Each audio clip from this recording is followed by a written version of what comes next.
Bah, disons que la musique pour moi, en tout cas du plus loin que je me souviens, moi j'avais envie de chanter dès le départ. Mais aussi je suis issu d'une famille de griots du côté de ma mère. Donc vraiment j'avais je pense déjà ça en moi. Hello TV78, content de vous retrouver ici. Moi c'est Abou Afripop, un mélange de racines africaines, de hip-hop et de culture populaire.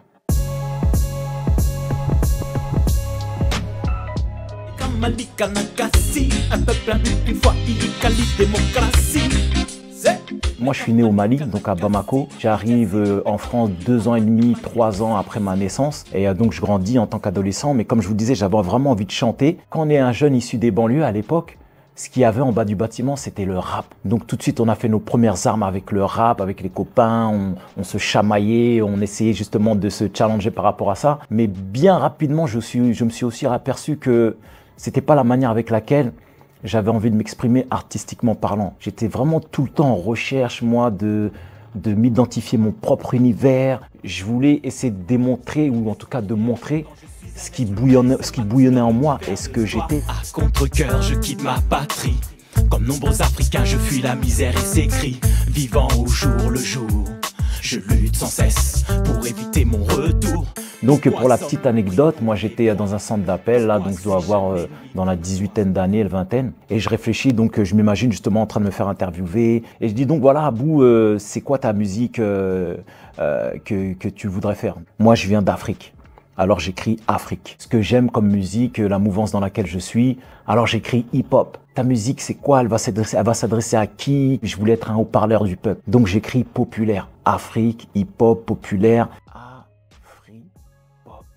Afripop. Ce nom-là, il est trop frais. Je dis, ah ouais, je vais faire de l'Afripop, c'est ça. Et même maintenant, Afripop, ça veut dire quoi? Parce qu'il n'y a rien n'existait à l'époque. Hein. Ça va être un mélange de racines africaines, de hip-hop, de culture populaire. Justement, je vais prôner le fait que peu importe, là encore, ta couleur de peau, ta classe sociale ou ta religion, c'est vraiment une couleur d'esprit, des valeurs positives que j'ai envie de faire dans ma musique. Donc c'est à partir de là vraiment que j'avais le contenu et il fallait que je crée le contenant. Donc à raconter ça à l'époque à mes amis, ils me disaient vas-y Abou, mais toi t'es un fou, toi à chaque fois tu veux faire des trucs n'importe quoi, tu nous racontes des histoires, etc. Parce que vraiment je voulais, dans ce que je disais c'était vraiment propre, hein.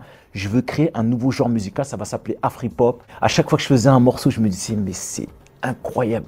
Mon premier titre que j'ai fait qui s'appelait Face au Bamako, pour moi ça y est, c'était bon, j'avais fait tout quoi. Je pourrais rien faire de mieux, j'avais fait un truc extraordinaire pour moi. Mais depuis lors, j'ai plus d'une quarantaine de titres, d'autres que je suis encore en préparation et vraiment, voilà, c'est extraordinaire.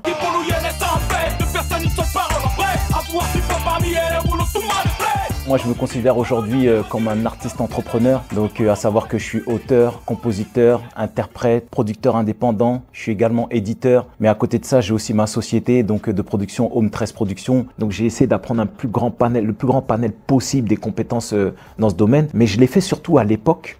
Parce que pour moi, c'était un domaine de requin, la musique. Il y avait beaucoup d'arnaques. J'ai appris tout ça dans l'idée à la base, simplement pour me faire le moins arnaqué possible. Donc j'étais l'artiste, mais en même temps j'étais le producteur, l'éditeur qui essaye de comprendre comment générer aussi les droits, les protéger, les défendre, mais aussi en me projetant dans le futur, en me disant que moi, toute cette aide que j'ai pas eue aujourd'hui, je veux pouvoir l'apporter demain à des artistes aussi que je vais pouvoir aider.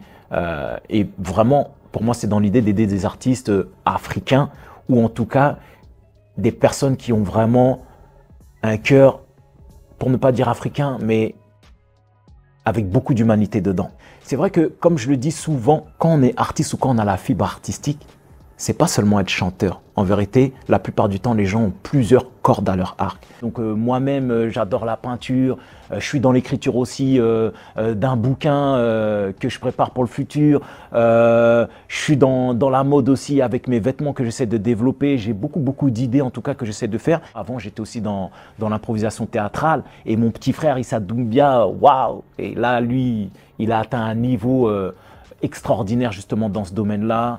Avec son premier spectacle, première consultation, le deuxième qui arrive bientôt. Il est aussi animateur télé aujourd'hui. C'est pour dire que quand tu es artiste, tu as vraiment plusieurs palettes. Il a aussi fait son livre, Le Petit Issa. Donc je trouve que tout ça, c'est génial qu'on a la possibilité justement de montrer plusieurs palettes, plusieurs facettes de soi-même. Aujourd'hui, pour moi, l'Afripop, j'arrive avec un prochain nouvel album où vraiment j'ai envie d'être de ces artistes qui se réapproprient le narratif africain. C'est-à-dire que moi aujourd'hui j'ai envie d'être de ces artistes qui vont raconter les histoires de l'Afrique passée, l'histoire présente et la belle et future qu'on veut que nos enfants puissent raconter. L'histoire de l'Afrique, elle a encore une fois été racontée par le chasseur.